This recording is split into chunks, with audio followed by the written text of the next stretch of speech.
My name is Tina Chen. I am the director of the White House Office of Public Engagement, which is our outreach office here at the White House. And really, it's my pleasure to welcome you and thank you all for joining us, seniors across the country, to dial in and listen and mark today with us, which is September 23rd, the 6-month anniversary of the enactment of the Affordable Care Act. I know many of you have dialed in from your homes. You've gathered in groups at centers and locations across the country, and we're really pleased to have you. We will have on the call today our Secretary of Health and Human Services, Kathleen Sebelius. She is joined at HHS by Kathy Greenlee, the Assistant Secretary of HHS for the Administration on Aging, and Jeff Blum, the Deputy Administrator of CMS, the Director of the Center for Medicine. And everyone at HHS is working hard on implementation of the Affordable Care Act. We will also be joined on the call by the Vice President. I'm on the call. Oh, there you are, Mr. Vice President. We're delighted to have you. I'm going to turn it over to Secretary Sebelius, who will introduce you, and then after your remarks, Mr. Vice President, the Secretary will come back, and the Secretary and her team over at HHS will both make remarks and be able to take some questions from our seniors across the country. So, Secretary Sebelius, let me turn the call over to you. Well, thanks a lot, Tina, and thanks again to everyone for joining us today. 6 months ago today, the President signed into law the Affordable Care Act, a strong health insurance reforms that put an end to the worst insurance industry abuses and are going to provide better benefits to seniors across the country. It's already made Medicare stronger than it's been in years. And together, President Obama and the Vice President did more than anyone to fight for seniors as they have throughout their careers and help pass this law. And today, they're working closely with us to make sure we are implementing it effectively, getting the benefits to the people who need them across the country. Vice President Biden has made it his life's work to stand up for working families and for seniors, and we are so glad to have him as our champion in the White House fighting for us. So it's my pleasure to introduce today the Vice President of the United States, Joe Biden. Hey, folks, thank you very much, Madam Secretary. And, folks, we're all the same generation on this call, at least I am. I want to start off by saying something unrelated to Medicare and to seniors. My guess is all of you think like my mom thought, who lived with me until she passed away in January at age 92, and the way I think about it. Seniors don't just think about themselves. They spend a lot of time thinking about their kids and their grandkids. And although it's not what we're here to talk about today, I want to remind you, these guys are talking about repealing the health care bill. Any of you have a child who has asthma, any of you have a child who has a disease that's a chronic disease, or a grandchild who's 10, 12, 14 years old, ask your children how they're able to provide for health care so that they can protect that child and get them covered. A lot of you have grandchildren who are in college, and in this economy, if they get kicked off their parents' health care plan, it's going to cost hundreds and thousands of dollars out there for them. But because of what President Obama did, your kids are going to be able to keep your grandkids on their policy till age 26.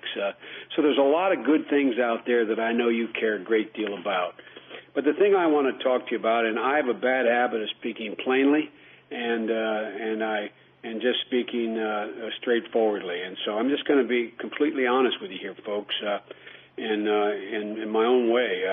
I want to start off by saying that President Obama and Joe Biden have been, are now, and will continue to be committed to Medicare and making sure it's there. All you have to do, folks, some of you who are my age and older, all you have to do is look back and imagine where my mom would have been, where all of you when this call would have been, had it not been for a Democratic president passing the thing called Medicare, which took years and years in the making. And, folks, we've done nothing. My party's done nothing but strengthen Medicare from that day forward. And so I find it interesting. I like to ask you all to take off your Republican hat, your Democrat hat, your independent hat, people who are our generation and the next generation older than me, we know people don't change their stripes very easily. And just ask yourself the following rhetorical question. Do you think the people like me, who were raised in families who spent 36 years fighting to make Social Security better and available, fighting to make sure that health care was available for seniors, that Medicare was there, that people were able to get care? Do you think we are the ones today who are, what you're hearing and I hear as I go all across the country, that Democrats, guys like me, guys like Barack Obama, we're out there to cut Medicare, the story you're hearing? Just ask yourself that question. And ask yourself the question of those who are accusing of that. 99% of are all decent men and women who are very conservative. Ask yourself the rhetorical question. Where were they the fight the last 2, 10, 20, 30, 40 years to strengthen Medicare? It wasn't so long ago that a guy is a good friend of mine. I consider him we are actually friends. I respect him greatly. Newt Gingrich. Last time the Republicans went out there and had a new manifesto for the American people, he talked about letting Medicare wither on the vine. Look, I just want you to take an honest-to-gosh look at what you think is happening here. Step back. As I said, I've spent my entire career fighting for the rights of people like my mom and dad and now me and my generation to get the basic minimum care that they're entitled to, that they work for, that they deserve. So I promise you, I guarantee you, the health care bill we passed, fancy name that we attached to it, but the health care bill we just passed does nothing but strengthen Medicare. Look, 2 generations ago, millions of seniors went without basic health care coverage. Medicare changed everything. Today, our opponents, and they're good guys. They're not bad guys. They just have a different point of view of whether the government should be engaged in guaranteeing programs like this. The House Republicans call for a repeal of health care, the health care law we just passed, which in fact is saving the one we just passed, tens of millions and billions of dollars in the economy in the near term. All the estimates show that the health care bill we just passed has the dual benefit of providing better coverage and reducing cost. Over the next 10 years, it's going to reduce the long-term debt by over $100 billion, and over the following 10 years, it's $1 trillion. But let's talk about the plan here. I want you to know exactly what repealing the new law will mean. I want you to know the facts and not the myths. I want you to understand who's going backwards and who will be making a huge mistake. Let's take a look at this, by the way. And by the way, how many of you have sons and daughters who are doctors or nurses? How many of you have grandchildren that are doctors or nurses? Ask them, where have they seen the death panels being set up that have been talked about by some of the opponents who tell you we're hurting Medicare? Where are these death panels? What are they seeing out there that would lead anyone to reason to believe that hokum is true? Here's what the new law does. The new law that's been in effect now for 6 months, and all its elements are now just starting to kick in. Medicare is going to be stronger and deliver better benefits in the following ways. First of all of you on this call, your guaranteed benefits are going to be protected, whether you're in traditional Medicare or Medicare Advantage. You're not going to lose a single solitary thing. You're going to be able to see the doctor you trust.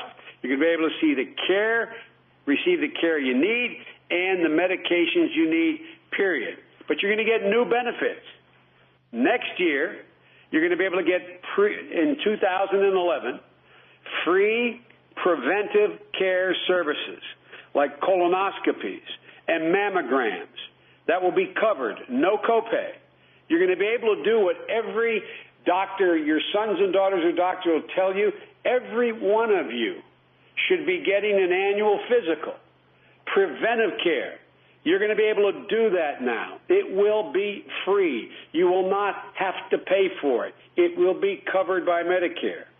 Under the Republican plan you're hearing about, they would eliminate these benefits. You would not have preventive care covered. You would not get colonoscopies, breast mammograms, annual physicals. They would be cut. They would be cut. They would be eliminated. And in the process, those of you who desperately need colonoscopy, you all should be getting colonoscopies you should be getting them, and mammograms, but you're going to have to pay for them if, in fact, our law is repealed. Right now, you're going to see savings, and you're going to be healthier because of these physicals you're going to be able to get. Doctors will be able to catch and nip in the bud the things that you know are happening to you, but you just don't have the money. You just don't have the ability to go in and get checked on it. And so that cold becomes bronchitis, that becomes pneumonia. This is going to change the way in which you are going to be able to manage your health. The new health care law also makes Medicare stronger by extending the life of the trust fund. One of the things I hate is when young people, because I have gray hair and losing hair, think they have to explain to me by talking louder or talking down to me. Well, the fact of the matter is, let's look at the numbers here. I know you all understand the trust fund better than our children and grandchildren does. That's the money that's put away that's sitting there to pay for the benefits that are in Medicare. And ladies and gentlemen, what's happening now is more people are pulling out of that, getting money out of the trust fund that's being put in. What we've done, because of the savings that have been imposed by this overall health care plan, it's going to, by all the experts, increase the life of the trust fund. I further guarantee the money is going to be there as long as you need it, and those who are just coming on to qualify for Medicare will be able to get it. Look, how many of you know, how many of you maybe, have gone to the hospital for a problem that required hospital care and actually got sicker while you were there? They may have taken care of the immediate problem you had, but you end up with a virus. You end up with a problem you didn't have before you went in. That happened to my mom. It happened to my mom. And I bet every one of you knows somebody that's happened to. Well, look, what we're doing is we're insisting the hospitals have new ways in which to make sure that you are out of the hospital and that you are looked in upon and taken care of while you're out, so the rate of return to those hospitals is not so incredibly rapid. Think of all the people you know who are then being discharged from the hospital or back in 2-3 weeks, a month. That's a lot of money. That's a wear on your health. There's things in the legislation that are going to make hospitals provide services better and safer. We're also making Medicare Advantage stronger. Remember what you heard before we passed the bill? You pass this bill, Medicare Advantage is going to be wiped out. Well, guess what? In the last 6 months, membership and enrollment in Medicare Advantage has actually gone up. Remember what these same guys told you? They told you it's going to be eliminated. It's actually gone up. The horror stories about how Medicare Advantage is going to go away are already proving not to be true. And in addition to that, the premiums have actually gone down. Only 1% on average, but they have gone down, and they will continue to. And I particularly want to tell you about one other major way the new law helps seniors. And that's by making prescription drug benefits more affordable. Every senior I know, including me, knows what the donut hole is. I talk about a donut hole to my 16-year-old granddaughter who's smart as a whip, and she has no idea what I'm talking about. As a matter of fact, my sons and daughters who are grown women and men, they not quite sure what it is. But I don't know any senior doesn't know who needs significant prescription drugs. And my mom needed 8 toward the last 4 years of her life, like many of you. doesn't know what the donut hole is. You get help for the first $2,830 worth of prescriptions you need in 1 year. But once you hit $2,830, the hole begins. You don't get any help until your bills reach $6,440 and it gets picked up again. So there's a $3,000 black hole there that a lot of you, including my mom, fell into. And not everybody, like my mom, has 4 kids who are in a position to be able to fill that hole for her. It's a lot of money. And everything between $2,830 and $6,440, you pay 100%. And that is a life changer for a lot of you. Look, here's what we do. Yeah, you all know that donut hole is called Part D. Well, immediately, those of you who already hit that number, 2,831, this year, already you've gotten a one-time rebate check of $250. And the remainder of this year, everybody who falls into that hole will get a single rebate check of $250. It doesn't fill the hole, but it makes a difference. Then, and by the way, more than 1,200,000 seniors have already received that help so far this year. Now, starting in January, less than 6 months from now, the help gets bigger. If you fall in that donut hole, you're finding you got to come up with anywhere between, most of you, between $500 and $3,000 before you get any help. So, what we're doing with this new law, beginning in January of 2011, you will get 50% discount on all the prescriptions, including name brand prescriptions, that you have to pay for while you're in that donut hole. So, for example, if the donut hole is going to cost you $1,000 next year for your prescriptions, it's only going to cost you $500. If it's going to cost you $3,000, it will only cost you, not only, it's an incredible amount of money, it would only cost you $1,500. If you fall into the hole to the tune of $500, you get $250. And you get it on the spot as you walk up to your druggist and you stand there at the window getting your prescription, including name brand drugs.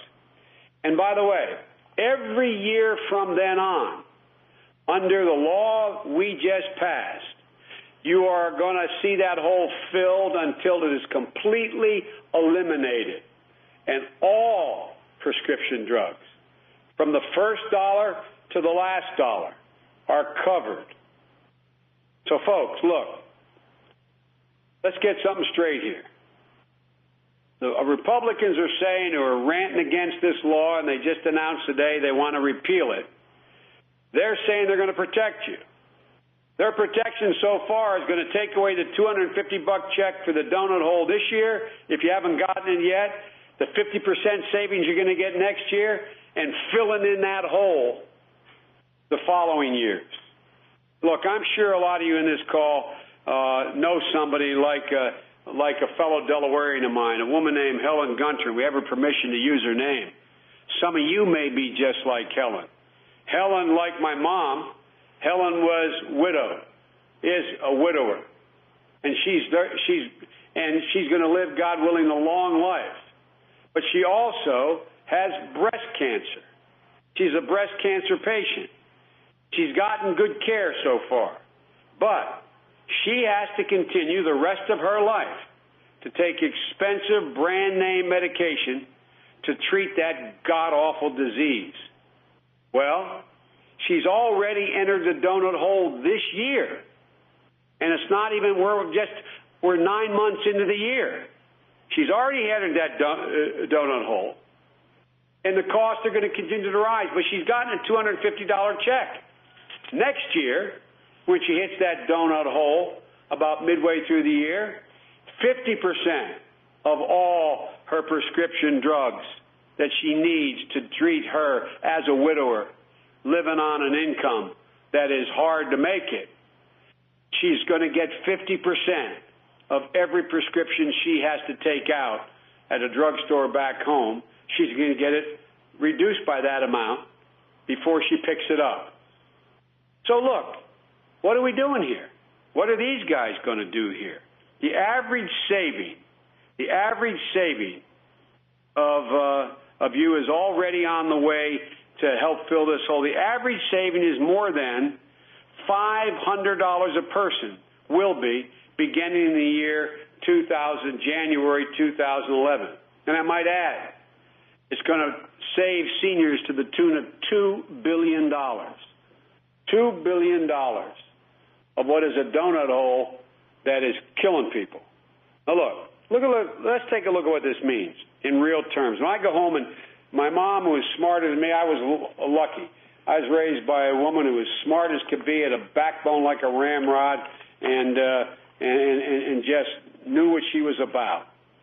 But explaining to my mom when we were passing this law, when we were fighting to get this passed, and that fight started last year, we didn't get it passed until 6 months ago, my mom asked the kind of questions a lot of you ask. She said, Joey, I got to take Lipitor, or I got to take Advar. I mean, these are expensive drugs, Joey. And I'd always say, Mom, don't worry. Jimmy, Val, Frank, and we're going to cover this. She said, yeah, but how about everybody else? My mother, like a lot of people, my dad worked like heck, worked jobs his whole life, never had a college education, busted his neck working 10, 12 hours a day. When, in fact, he finally retired, he didn't have a pension because of things I won't bore you with, and she lived on Social Security after my dad died. Again, I had the pleasure of having her with me. But there are millions of you out there that were in my mom's position. And folks, you're there and your doc tells you that you need Lipitor. Well, guess what it's going to mean next year? You're going to save $45 a month because of what this law did if you have to take Lipitor, just on Lipitor. If you're on Advar, helping control your asthma, you're going to save $100 a month beginning next year if you fall in this donut hole. Ladies and gentlemen, this is a big deal. $100 a month is the difference between being able to, if you're still driving, pay your car insurance, making sure you're able to keep the heat at the right temperature you need on a monthly basis, or the air conditioning. This is important. The thing I don't get is a lot of these guys who are criticizing this law, I just don't get where they live. I don't understand the experiences. They must have a fundamentally different experience than I've had. So, folks, look, you hear it all the time. And I travel all over the country. I put on tens of thousands of miles since I've been elected vice president. Everywhere I go, I meet smart, sincere, decent people, seniors who come up to me, and they say, hey, Mr. Vice President, I'm going to lose some benefits because of this reform. Or they'll ask about this malarkey about death panels. You guys have heard it too, these scare tactics. Let me set the record straight. These rumors are pure malarkey. They're myths manufactured for political gain on the eve of a gigantic election where a lot of people, with good reason, are discontent. And by the way, if any of you run into a doctor anywhere, any place, any time, who can tell you anything about death panels, pick up the phone and call.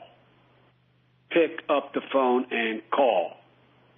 Look, let me just say this and I'll get out of your hair here. No one is going to come between you and your doctor. I promise you. I guarantee you. And by the way, I have had the great benefit of being an incredible consumer of health care. I've had 2 cranial aneurysms. I've had a major embolism. I have lost a wife and a daughter with medical expenses. I have 2 sons who needed long-term care. I understand. And I've been incredibly fortunate. because I have a good health care policy. But I know about the cost of health care, like all of you do. And folks, I know how important it is that I want to see my doctor. Not all docs are created equal. I want to be able to make sure that no one comes between me and my doctor. I want to make sure that these Medicare benefits are not cut. And I have fought my whole life not only not to stop the cuts, but to increase the services that seniors need. Third point, Medicare Advantage will remain strong, and seniors will continue to be able to choose Medicare Advantage plans that work for them. Again, the predictions of their demise are wrong. Just in 6 months since its passage, when these guys told you it was going to go away, it has actually increased the people that's enrolled, and the premiums have gone down. You hear all the shouting about repealing the law, including, as I said, from what you hear today, turn on your television, turn on CNN, and they say repeal is going to help you. Well, it amazes me that these are the same people years ago, as I said, talked about letting Medicare wither on the vine, the same folks that are trying to convince you that they're out to save Medicare by repealing a law that's extended its life, repealing a law that adds benefits, repealing a law that puts you in better shape. Promise you, their criticism is not true. And folks, people don't change their stripes overnight. Look at where they are on these other issues. What do you think would happen if they had to choose between continuing a tax cut for people who, in the top 1%, people who make an average of 8.3, it's actually less than 1%, $8.3 million a year, who now get a tax cut of $350 million a year, costing the taxpayers over the next 10 years $360 billion. Ask them, did they take that $360 billion and put it in Medicare, or they think that $360 billion should go to those folks? Folks, these aren't bad guys. They just have a different philosophy. They have a different philosophy. I guarantee you, my grandfather Finnegan would roll over in his grave. My mother would come back to life if she thought her son Joe Biden was any part of reducing health care coverage for seniors. Promise you, we are not. And do what your generation, my generation, does best. Cast a critical eye. Take all the facts and figures out of the equation. My mom used to have an expression when I'd say, hey, can I go up and hang on the corner with the guys? And my mom said, so-and-so and so-and-so and so-and-so is hanging up in the corner of that mailbox. And those guys are always getting in trouble. And I'd say, Mom, but I'm not going to do that. And she used to have an expression. I bet your parents had it. Joey, if it looks like a duck, if it walks like a duck, it quacks like a duck, it's usually a duck. Folks, since when do the guys who are, and these are good guys, they're not bad guys, but since when do the guys who, of the party of Newt Gingrich and John Boehner and these guys, since when are they the guys who have all of a sudden had an epiphany and decided they're going to save Social Security and we're killing it? So look, just cast a critical eye. Ask yourself. Ask your kids. Ask your doctor. Ask them about death panels. Ask them about whether or not you're getting less coverage. Go to the people you trust, your children. Go to the people you trust, your doctor.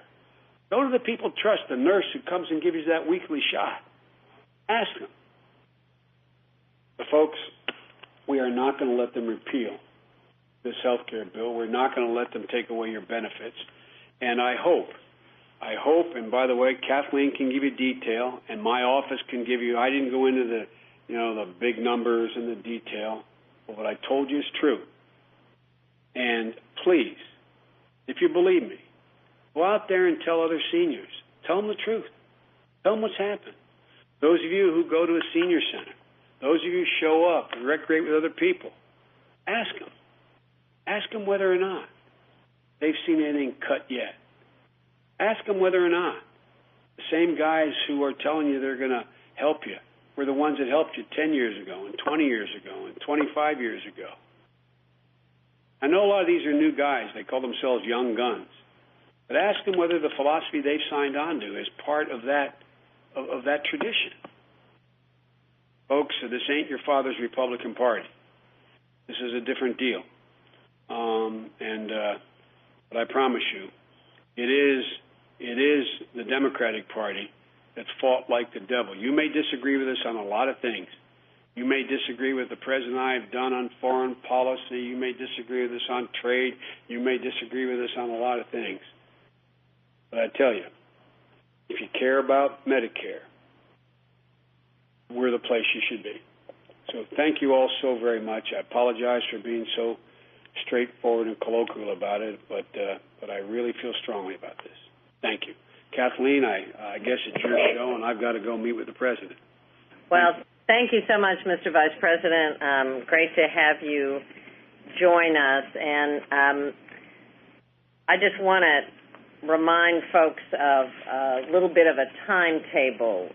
Starting October 1st, information about the new plans, both Medicare Advantage and Medicare, will be up on the website at medicare.gov, or you can get information about choices on 1-800-MEDICARE. Mid-October, people should expect to receive the booklet, the Medicare booklet that gets mailed every year. This is the same timetable as we've had in the past, and by the 15th of November, you can begin to make changes in plans. But as the Vice President said, I think there's some very good news. As a result of the Affordable Care Act, traditional Medicare will be more solvent into the future, and there'll be an average of 1% rate decrease for Medicare Advantage next year, with a very robust program choices around the country, less cost sharing by seniors. And finally, the very good news of today that beginning in 2011, a 50% decrease on drugs, brand name drugs that people purchase once they've hit the donut hole. After you spend just under $3,000 of the drug plan money and hit that gap in coverage, you will be able to have a 50% decrease directly as a result of Congress and the President making a pledge to close the donut hole over time. So some very good news coming from Medicare beneficiaries. And we probably could take a couple of questions. Again, with me are John Blum, who is the Director of Medicare in CMS, and Kathy Greenlee, who is our Assistant Secretary on Aging. But a couple of questions, if you all have questions for us. If you do have a question at this time, please press star 1 on your touch-tone phone. Please record your name clearly so I may announce you. To withdraw your request, you may press star 2. Our first question comes from Cliff Moscow. Your line is open. Thank you very much.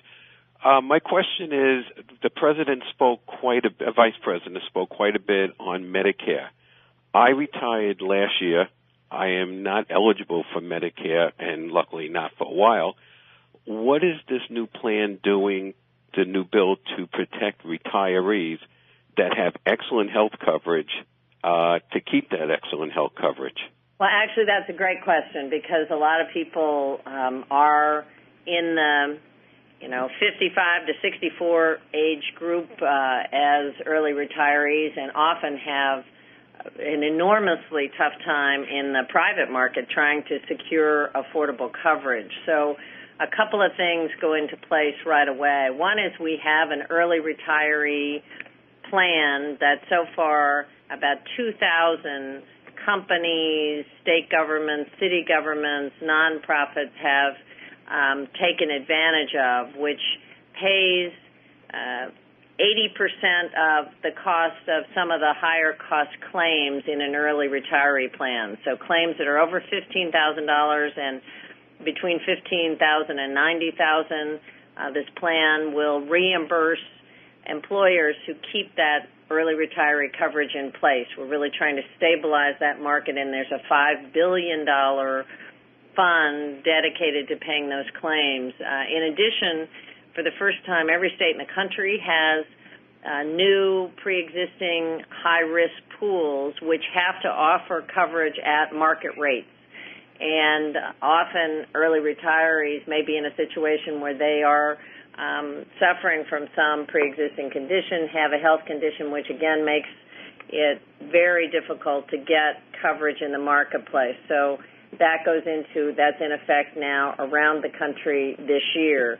And by 2014, there will be a new market where individuals who don't have your benefits in place with the employer will have a much easier time finding affordable coverage in much larger pools with no pre-existing condition limitation possibilities. That law will be in effect for adults. So our goal initially is to stabilize your plan, and the early retiree program helps to do that. Next question comes from James Hanna. Your line is open. Thank you for taking my call. My concern is I am a retiree. I am on Medicare. There's a small penalty now for employees who cancel health care coverage for active employees, but no penalty whatsoever for canceling the coverage of retirees. That's going to leave many retirees concerned about the health care benefits they have earned. And I say earned because we gave up salary increases to get these benefits. Well, sir, I understand those concerns, and certainly we've seen employer after employer kind of renege on their commitment to employees to keep retiree plans in place, and that has just accelerated, which I think is one of the reasons that Congress thought it was so important to include in the Affordable Care Act the early retiree plan, and it's not just for early retirees, it really is for retiree coverage, but it will particularly help to keep in place those programs. There is not, a mandate that requires employers to offer coverage or keep it in place, but I think with this new strategy, it's going to be much more cost-effective. I mean, essentially, it helps to limit the high-cost claims, which is what we've heard from retirees they're so concerned about. So I think the market will be much more stable than it's been in the past, and we want to stop the erosion of retiree plans. And I think we only have time for one more question. Thank you. That comes from Norma McGeary. Your line is open.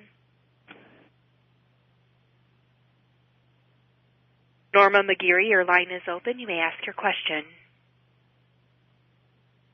Please check your mute button, Norma.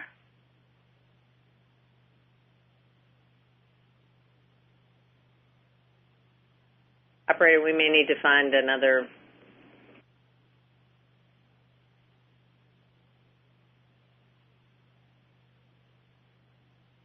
Hello? Hello? Hello? Do you have a question? Have we lost the operator? No, I'm right here. Ms. Henderson, your line is open. Thank you. My question is, I think it's great on this, what they're doing with the donut hole.